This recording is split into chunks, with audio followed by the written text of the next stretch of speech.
하나님께서 저희들에게 허락하신 말씀은 누가복음 5장 17절부터 26절까지의 말씀이 되겠습니다. 누가복음 5장 17절부터 26절까지의 말씀입니다. 성경을 가지고 계신다면 펼쳐서 한번 교독하시면 좋겠습니다.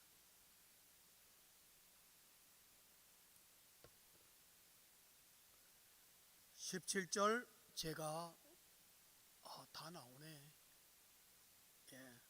교독하시겠습니다. 17절 제가 봉독합니다. 하루는 가르치실 때에 갈릴리의 각 마을과 유대와 예루살렘에서 온 바리새인과 율법 교사들이 앉았는데 병을 고치는 주의 능력이 예수와 함께 하더라.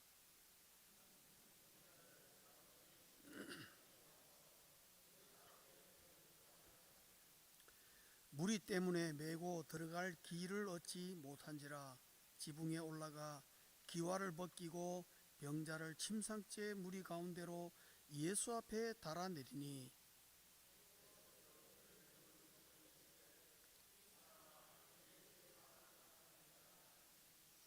서기관과 바리새인들이 생각하여 이르되 이 신성 모독하는 자가 누구냐?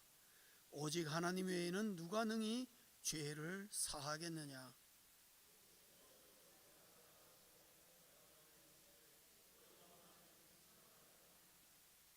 네 죄사함을 받았느니라 하는 말과 일어나 걸어가나 하는 말이 어느 것이 쉽겠느냐?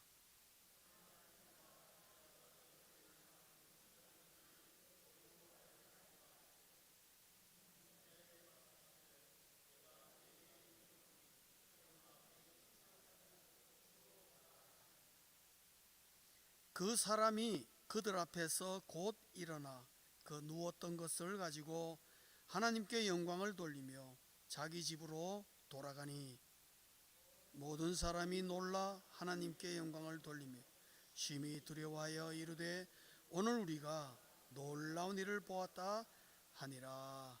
아멘. 다시 한번 기도하겠습니다. 사랑의 아버지 하나님, 온갖 세파에 시달리다가 주일을 맞아 빈들의 마른 풀 같은 심정으로 주 앞에 예배하는 온 교우들을 주님이여 이 아침에 기억하여 주옵소서. 하늘문을 여시사 하늘의 신령한 은혜로 충만히 채워 주옵소서. 이 말씀을 통하여 주께서 저희들에게 주시는 말씀 달게 받게 하여 주시고 이 말씀으로 새롭게 시작하며 나아가는 온 저희들 되게 해 주옵소서. 예수님 이름으로 기도하옵나이다. 아멘. 예수님의 사역을 따라가다 보면은 마치 예수님께서 외줄타기 하는 것 같다는 생각이 들 때가 있습니다. 아슬아슬할 때가 있습니다. 그리고 긴장과 그 흥미가 넘치는 마치 드라마를 쓰시는 것 같은 그런 느낌을 받을 때가 있습니다. 오늘 본문이 평범한 것 같지만 그러한 뉘앙스를 우리에게 확실히 풍겨주는 그런 말씀이라고 볼 수가 있습니다. 오늘 본문은 시작부터 매우 소란합니다. 시끄럽습니다. 그렇죠? 제가 이 본문 읽으면서 집에서 생각했어요. 우리 집에서 예배 드리는데 갑자기 천장에 누가 막 올라가서 뜯고 막 와당땅땅 하면서 뭐가 침대가 쑥 내려온다면 예배가 되겠습니까?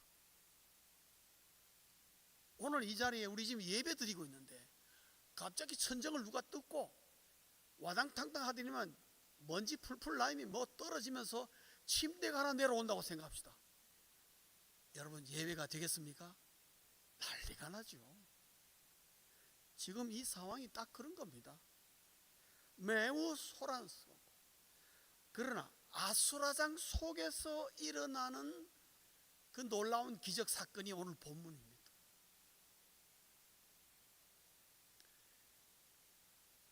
그런데 의외로 예수님은 이런 상황을 좀 제가 속된 말로 표현하는지 몰라도 엔조이 하세요. 예수님이 말씀 전하고 있는데 이런 일이 벌어지지 않습니까? 그럼 막 아니 갑자기 왜 이러고 막 꾸짖을 만한도 한데 아무 말씀, 거기에 대해서는 아무 말씀 없습니다. 오히려 이걸 가지고 우리 예수님은 참으로 끈적끈적한 드라마를 끌어나가는 것을 우리가 볼 수 있습니다. 오늘 본문의 핵심적인 포인트는 20절에 있는 것 같습니다. 오늘 본문 20절 우리 다 함께 다시 한번 합독하겠습니다. 다 나오네. 저는 개인적으로 저거 되게 싫어합니다. 왜냐하면 저거 하면 교인들이 성경을 안 봐요. 예배 중에 성경을 좀 봤으면 좋겠는데 아까 1부는 없었던 것 같은데 갑자기 2부에 저기 등장. 하여튼 20절 우리 합독하겠습니다. 시작. 예수께서 그들의 믿음을 보시고 이르시되 이 사람아 내 죄사함을 받았느니라 하시니. 이 본문이 왜 핵심인가? 이 말씀을 하심으로 말미암아 모여있는 모든 무리에게 갈등을 일으키기 때문에 그렇습니다. 대표적으로 두 팀을 여기 말씀드리겠습니다.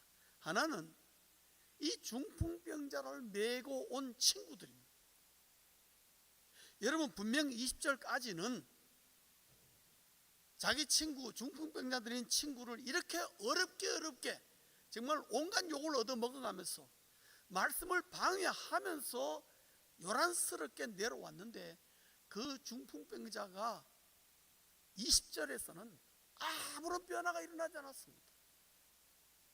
그럼 이 친구들 이 면이 어떻게 되겠습니까? 정말 아수라장을 자기들이 만들었는데 아무 일도 일어나지 않는 거죠. 그들이 기도하던 치유는 전혀 일어나지 않았던 거예요. 그러니까 40절 20절의 이 말씀은 그 친구들을 굉장히 난감하게 만든 거예요. 왜 그러냐면은 그 앞에 보시면은 예수님의 또 다른 기적 사건이 나오는데 그때는 병자가 주님 앞에 나오니까 그냥 손을 놓고 나으라고 하니까 그냥 병이 나왔어요. 그 친구들이 그걸 기억하고 있지 않겠습니까? 그러니까 이 중풍병자에게도 그렇게 해줄 거라고 생각하고 왔는데 웬걸 이 사람아 내 죄 사함을 받았느니라 이 말씀을 하시는데 그 말씀 속에 아무런 변화가 일어나지 않아요. 굉장히 당황스러운. 그 친구들 마음속에 제가 본문은 안 나와 있지만 상상하면 야 이거 우리가 오늘 뭐 잘못됐나? 충분히 그런 생각이 들 수가 있습니다. 또 하나 갈등하는 팀이 있었습니다. 그건 누구냐면은 바리새인과 그 자리에 있던 율법 교사들이 마음의 갈등이 일어났습니다. 그건 본문에 나타납니다. 그런데 이 사람들이 사실은 멀리서 온 거예요. 예루살렘에서 왔습니다. 그런데 오늘 이 사건의 현장은 어디냐? 저 갈릴리에 있는 북쪽에 있는 가버나움이라는 곳이에요. 여러분 그 당시 도보로밖에 걸어갈 수 없는데 바리새인들과 율법교사들은 예루살렘에 있는 사는 사람들이에요. 그 사람들이 끝이 걸어왔다는 겁니다. 그러므로 제가 가본 경험에 하면은 하룻길 그 쉽지 않습니다. 아마 오다가 이분들이 어딘가 하룻밤 자고 왔을 거예요. 그렇게 수고롭게 온 거예요. 왜냐하면은 예수의 소문이 요란하니까 새로운 뭐 선지자가 왔는데 대단하다 하니까 이 바리새인과 율법 교사들이 이 사람이 누군가 하고 온 거예요. 왔는데 이 예수란 작자가 뭐라고 얘기하냐면 이 사람아 내 죄사함을 받았느니라 이 말에 벌떡 놀란 겁니다. 뭐라고? 저 사람이 지금 무슨 말을 한 거야? 뭐 죄사함? 거기 있던 바리새인들과 율법 교사들에게는 기절초풍하는 얘기입니다. 그런 말을 함부로 담을 수 없는 거예요. 오늘 여러분 21절에 보면 뭐라 했습니까? 신성모독을 하고 있어요.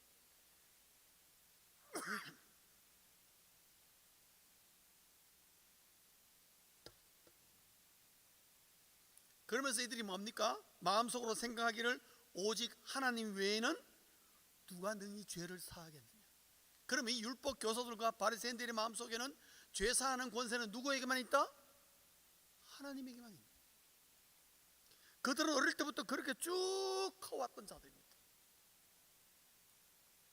그들에게 있어서 죄사함이란 뭐냐? 세 가지 이유. 첫째는 예루살렘 성전 안에서만 가능한, 성전 밖에서는 절대로 죄사함이 일어날 수가 없는 거예요. 그게 율법적이에요. 두 번째로는 반드시 대제사장만이 할 수 있는 권한이에요. 그 대제사장이 죄인들이 와서 제사 드리면은 그거를 받고 하나님 앞에 기도한 후에 네 죄가 사했느니라 하고 선포해줘야 그 죄사함 받은 거예요. 또 하나는 뭐냐면은 희생제물이 없이는 결코 죄사함은 일어날 수가 없어요. 이게 율법이에요.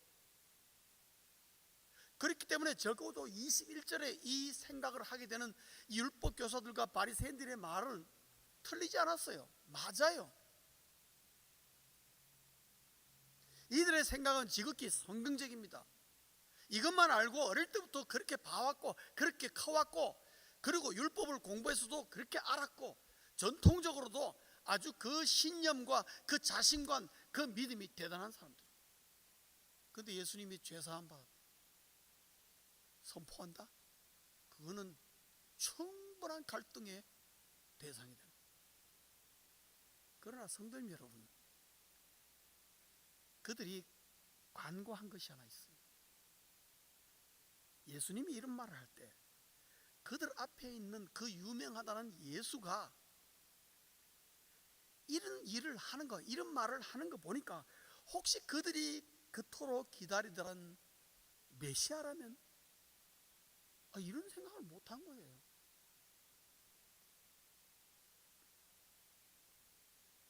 (23절에) 주님께서 한 번 더 그들의 마음을 찌릅니다.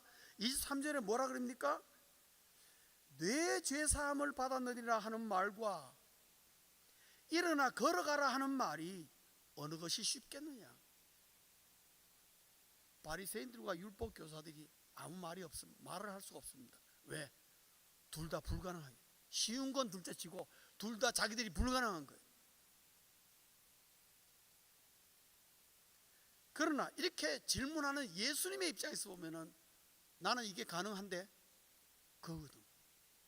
나에게는 이거 쉬운 건데.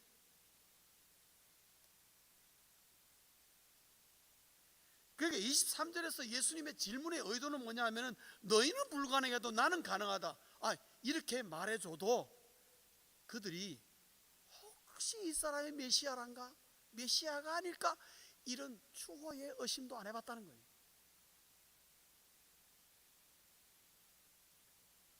그러니까 거기다가 하나 더 예수님의 플러스하는 게 뭡니까? 24절 하반절에 보면 뭐라 그랬죠?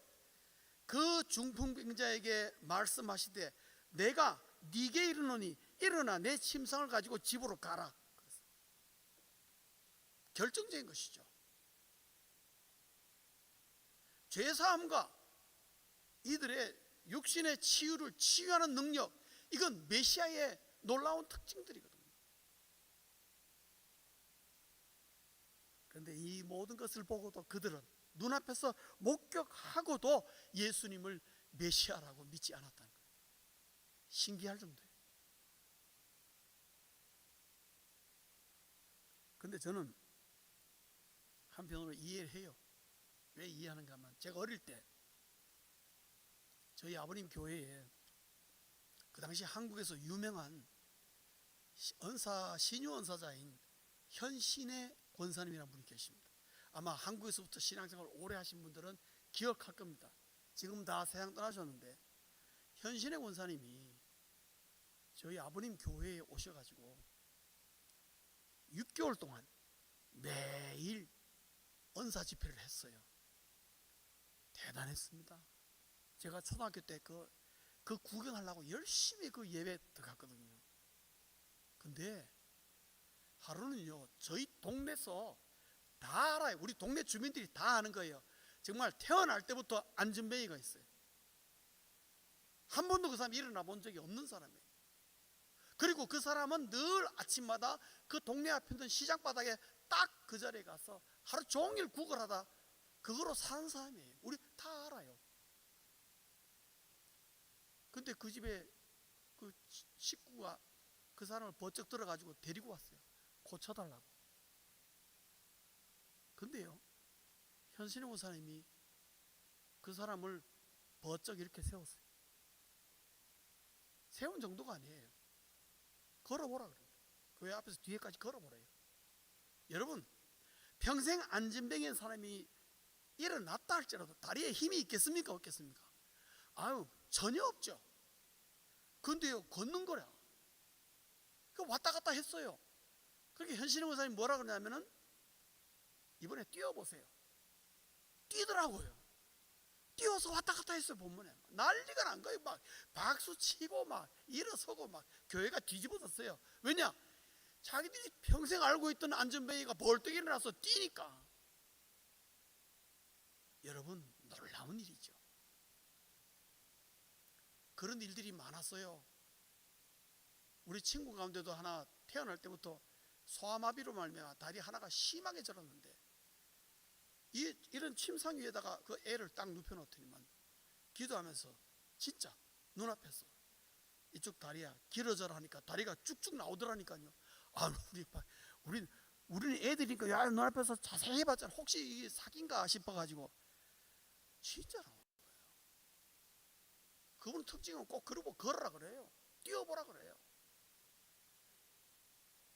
그 자매 이름이 우리랑 거의 동갑인데 김영숙이거든요. 지금도 그 이름이 기억나요. 워낙 파퓰러한 이름이라서. 시집 가서 잘 산다.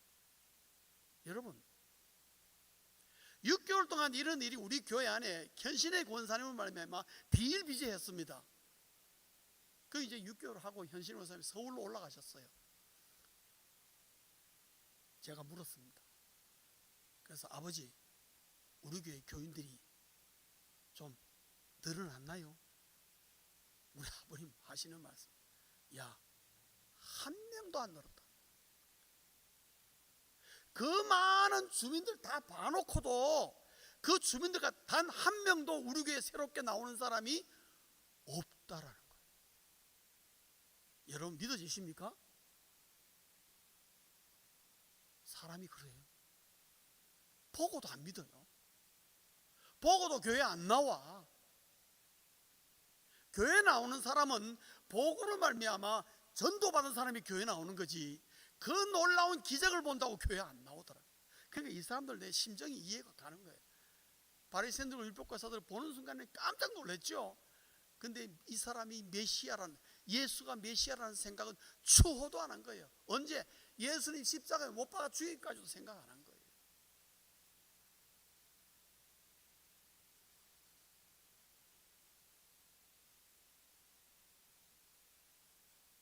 갈등하는 장면이 여기 나옵니다. 갈등하는 건 좋은데 결코 예수를 메시아라고 인정하지 않고 이들은 예수님과 헤어졌을 뿐입니다. 두 팀의 갈등이 일어났어요. 무리들에게도 일어났겠죠. 근데 이 갈등을 예수님께서 사실 일으킨 건데, 이 갈등을 통해서 예수님께서 오늘 우리에게 보여주고 싶은 것이 무엇일까 하는 겁니다. 뭘 우리에게 보여주고 싶으신가? 오늘 본문에서 우리는 두 가지를 발견할 수 있습니다.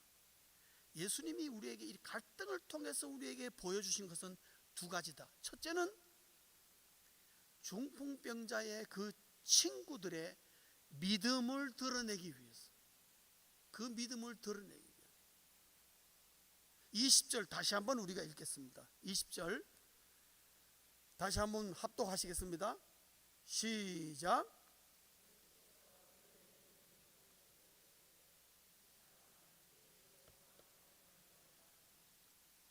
죄사함을 선포하시기 전에 예수께서 그들의 믿음을 보시고, 여기서 그들이 누굽니까?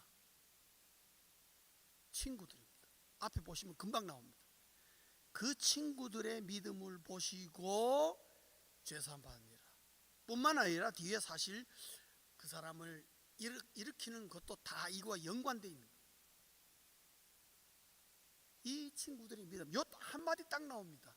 근데 이 친구들의 믿음이 과연 어떤 믿음이냐? 주님이 거론할 정도로 이 믿음이 좋았다는 것이죠. 어떤 믿음인가? 오늘 친구들의 행동과 모습을 보면은 우리는 세 가지로, 이들의 믿음이 이런 믿음이구나 하는 걸 알 수 있습니다. 첫째는 뭐냐면은 이 친구들의 믿음은요, 예수님을 근거로 나온 믿음이에요. 말을 바꾸면은 예수님을 향한 믿음이에요. 이 친구들이 그런 무리를 일으킨 이유는 뭡니까? 내 친구, 병든 친구, 중풍병자를 예수님 앞에만 데리고 가면 낫는다, 그 믿음 없이 데리고 왔겠습니까? 불가능하죠. 이 친구들의 생각은 딱 그 하나뿐이었어요.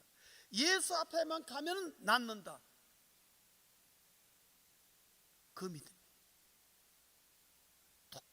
또 하나는 뭐냐면은 예수님으로 데리고 나오는 그 열정적인 믿음. 여러분, 믿음은 열정을 부를 겁니다.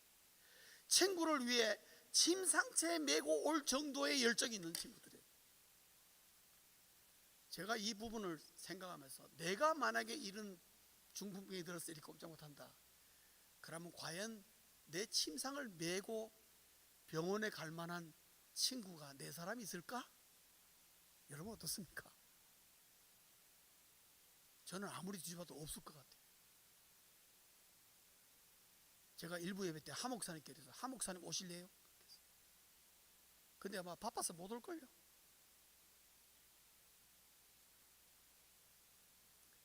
보통 열정 아니면은 자기 친구를 침상체에 메고 온다? No. 그런 생각 못 하죠. 여러분, 믿음은 열정을 불러오는 거예요. 대표적인 거 보면은 복음을 전도받아서 예수 믿고 교회 신앙생활 막 시작하는 사람이 사실은 가장 뜨겁습니다. 그 사람들 열정 있죠? 오면은 교회에서 시키면 뭐든지 할 때입니다. 그 열정이 10년, 20년, 30년, 40년 하나님 앞에 설 때까지 쫙 간다는 거 보통 믿음 아니죠. 주님이 보신 거는 그거예요. 예수를 향한 열정, 그 열정적인 믿음. 세 번째로는요, 이들의 믿음이 보여준 것은 끈질긴 믿음이에요. 끝까지 예수 앞에 나가기까지 결코 포기하지 않았어요. 오죽하면 지붕을 뚫고 내려왔겠습니까? 그 사람들도 물론 들어가려고 했죠. 근데 사람들 때문에 못 들어갔잖아요. 어떻게? 그러니까 A 안이 아니면 포기하는 게 아니라 B 안으로 가고, B 안 아니면 C 안으로 해서 기어코 예수님 앞에 그 끈질김.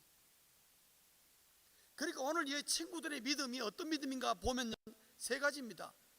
근원이 예수로부터 온 것이고, 예수님부터 오는 믿음, 두 번째로는 열정적인 믿음, 셋째는 끈질긴 믿음입니다. 그래서 주님 말씀에서 오늘 여기서 보여주고는 건 뭐냐면은, 여러분 진정한 믿음이라는 건 이런 믿음이다. 하나님을 향한 믿음, 말은 쉽게 하는데 과연 당신의 믿음이 이런 믿음인가? 라고 주님은 우리에게 도전하는 겁니다.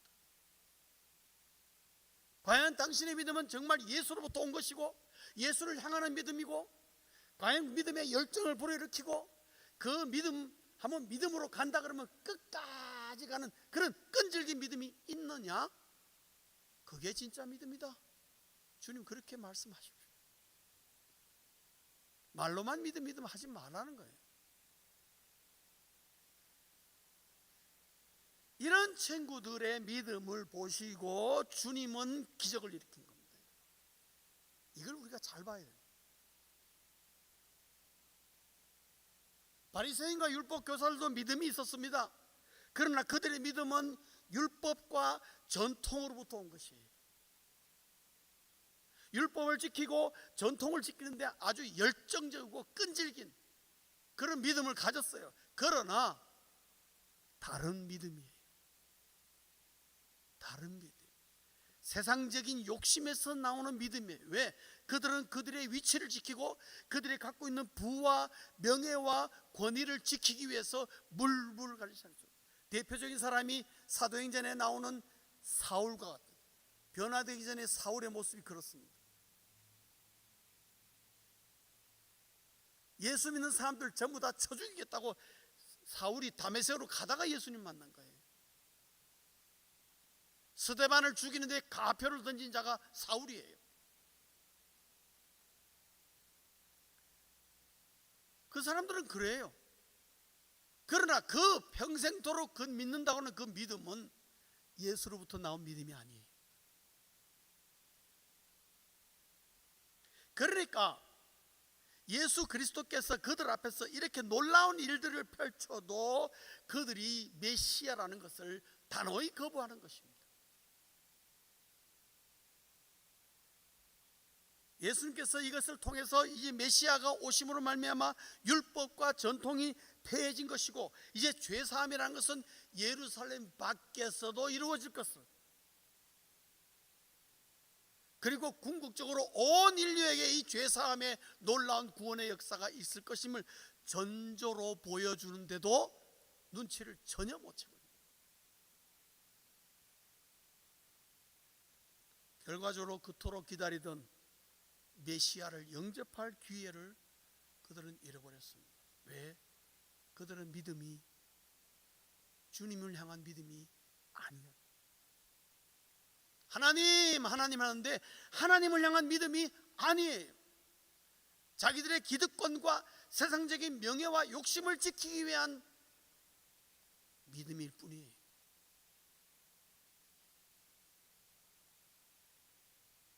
그렇기 때문에 이 본문을 통해서 예수님은 이 친구들의 믿음이 어떤 것인지를 우리에게 드러내기 위해서 이런 갈등을 일으키는 거예요. 왜? 그래야 뛰어오르니까. 두 번째로는요, 이 친구들의 믿음 위에 예수님이 하나님이심을 드러내기 위해서입니다. 그래서 이 갈등을 일으켰어. 문제를 부각시키는 말미암아 주님이 누구라는 걸 정확하게 알려줘요. 24절 우리 한번 읽겠습니다. 다 같이 읽겠습니다. 시작. 그러나 인자가 땅에서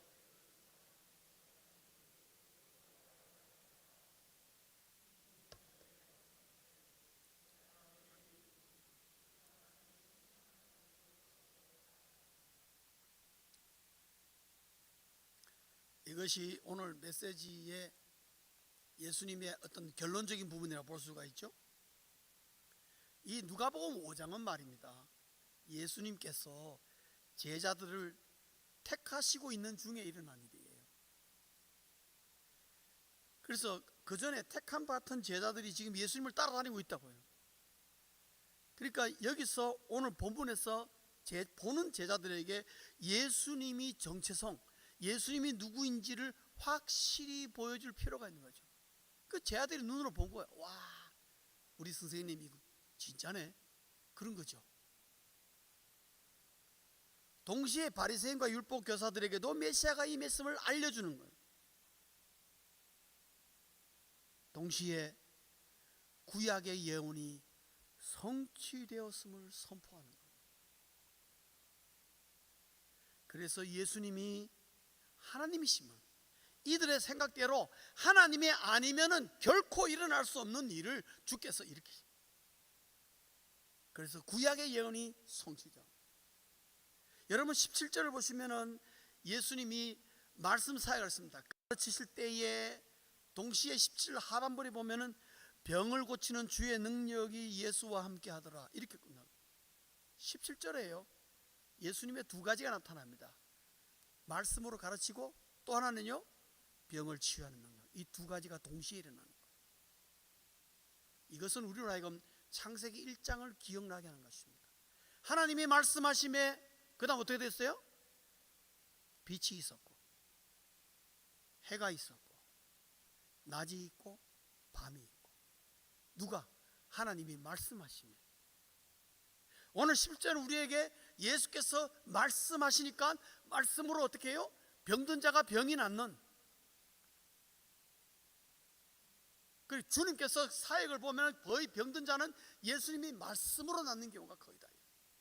그렇지 않은 경우도 있지만 반드시 말씀이 동반돼야 돼요.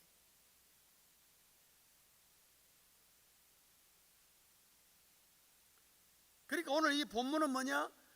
이 그들의 친구들의 그 믿음 위에서 예수님이 하나님이심을 드러내고 있는 거예요.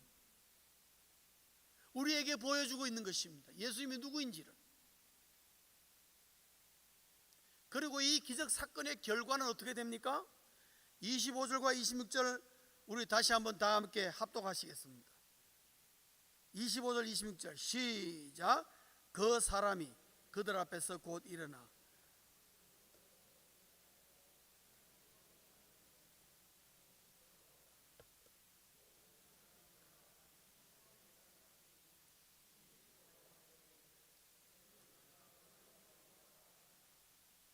아멘. 여기서 같은 단어가 두 번 일어납니다. 그렇죠? 하나님께 영광이라는 말이 두 번 나타납니다. 그리고 놀랍다라는 표현이 두 번 나타납니다. 여러분, 하나님께 영광과 놀라움이 두 개가 합치면은 우리 구약 성경에 자주 나오는 단어가 하나 있죠? 경외라는 겁니다. 하나님의 경외한다는 것은 뭐냐면 거기에 하나님께 영광과 하나님이 일으키신 모든 사역의 놀라움을 동시에 표현하는 것입니다. 그렇게 예수님이 하신 오늘 이 본문의 모든 결과는 어디로 갑니까? 하나님께 영광. 곧 무리들에게는 뭐예요? 하나님께 영광과 동시에 놀라운 일, 경외가 일어나, 하나님에 대한 경외가 일어나도록. 예수님의 사역의 결과는 항상 하나님을 경외하는 것으로 끝나게 되어 있습니다. 마찬가지로 오늘 하나님의 교회 안에서 일어난 모든 사역의 결말은 뭐로 끝나야 된다고요? 하나님을 경외하는 것으로 끝나야 돼요. 여러분 개인의 삶 속에서 이런저런 이유로 말미암아 하나님이 도우시고 하나님이 나와 함께 하셨구나 하는 순간에 우리의 자세가 어디로 가야 됩니까? 하나님을 경외하는 것으로 끝나야 돼요. 내가 그러지 마시고 하나님을 경외하는 것으로. 이게 하나의 패턴이라는 것을 알 수가 있어요. 친구들의 믿음 위에 예수님께서 놀라운 기적을 일으키시고 그래서 그거를 통해서 하나님께 영광을 돌리게 하는 이 패턴, 하나님을 경외케 하고 예수 그리스도가 하나님이심을 나타내는 이 패턴, 말씀을 맺겠습니다. 예수님은 오늘도 우리의 삶 속에서 우리의 갈등을 통해서 내 믿음을 확인하신다는 거예요. 여러분 이거 믿으십니까? 믿으셔야 합니다. 다시 한번 묻겠습니다. 이 사실을 믿으십니까? 여러분 삶 속에 갈등이 일어나고 문제투성이고 정말 못 살겠네, 그런 현장 가운데도 주님은 우리에게 뭐를 보고 계시느냐? 그래, 나 다 알아. 이런 순간에 네 믿음이 어디 있느냐? 네 믿음이 물질 속에 들어가 있느냐? 네 경험 가지고 이거 해결하려고 그러냐? 너 지식 가지고 이 해결을 하려고 그러냐? 네 가족, 친지, 네 인맥으로 이 문제를 해결하려고 그러냐? 아니면은 오직 예수님으로 이 문제를 해결하려고 그러느냐? 그 믿음의 차이가 있는 겁니다. 마치 우리가 주님 하면서 일으키는 모든 것들이 예수님의 믿음으로 되는 것처럼 보이지만은 여러분 그 위장에 속으시면 안 됩니다. 힘들고 어려울 때일수록 예수로 말미암아 근으로 주어지는 그 믿음, 그 열정적인 믿음, 그리고 끈질긴 믿음. 끝까지 정말 견디기 힘들 정도로 어려워도 끝까지 주님을 믿는 믿음. 주님만이 해결해 줄 수 있다는 이 친구들 같은 그 믿음. 그게 진짜 믿음인 것입니다. 그리고 그 위에 하나님이 역사를 일으키고 거기서 하나님을 경외하는 영광이 나타나는데, 주님이 우리의 각자의 삶 속에서 그걸 오늘도 보고 싶어 하는 것입니다.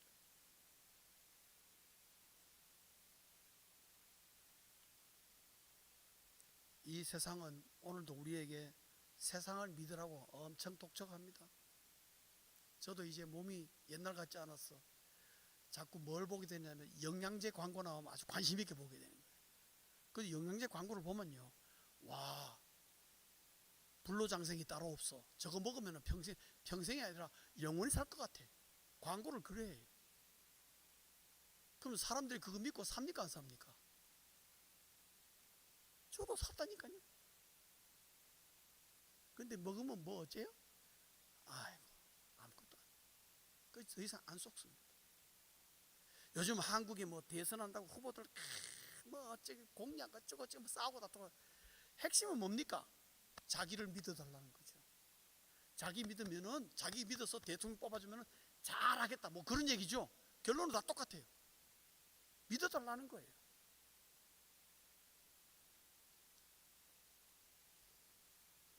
바리새인들과 율법 교사들 같이 하나님 하나만 하다가 하나님을 놓치고 내 눈이 엉뚱한 데 가서 다른 믿음에 빠져서 그게 주를 향한 믿음인 줄 알고 착각하다가 큰일 나는 수가 있습니다.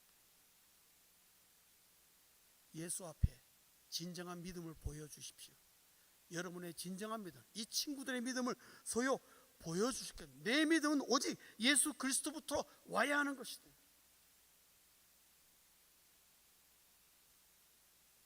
그래서 이 친구들의 믿음 위에 예수님의 기적을 일으키고 하나님의 영광을 드러낸 것처럼, 나의 예수님을 향한 그 믿음 위에 내 삶 속에 기적을 일으키고 하나님의 영광을 드러내는 그러한 그리스도인으로 살기를 원한다고 기도하시고, 그렇게 바라시고, 그렇게 다짐하시고 결단하시길 주의 이름으로 축원합니다. 축원합니다. 그렇게 자신 없게 얘기하면 어떡합니까? 축원합니다. 안 되겠네. 모르겠어요, 나도. 기도하겠습니다. 사랑의 아버지 하나님,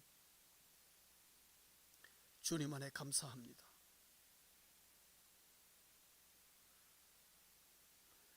저희들은 참 연약하여서 이 세상에서 주님을 바라보는 그 믿음, 열정적인 믿음, 끈질긴 믿음, 다 옛날 과거로 되돌리고 그저 세상을 열심히 믿고 따라가는 그러한 모습을 보일 때가 참 많습니다. 아버지여, 저희들을 새롭게 각성시켜 주시고, 여기 나오는 친구들의 그 믿음 회복하여 삶 속에 놀라운 주님의 기적을 일으키고 하나님의 영광을 드러내는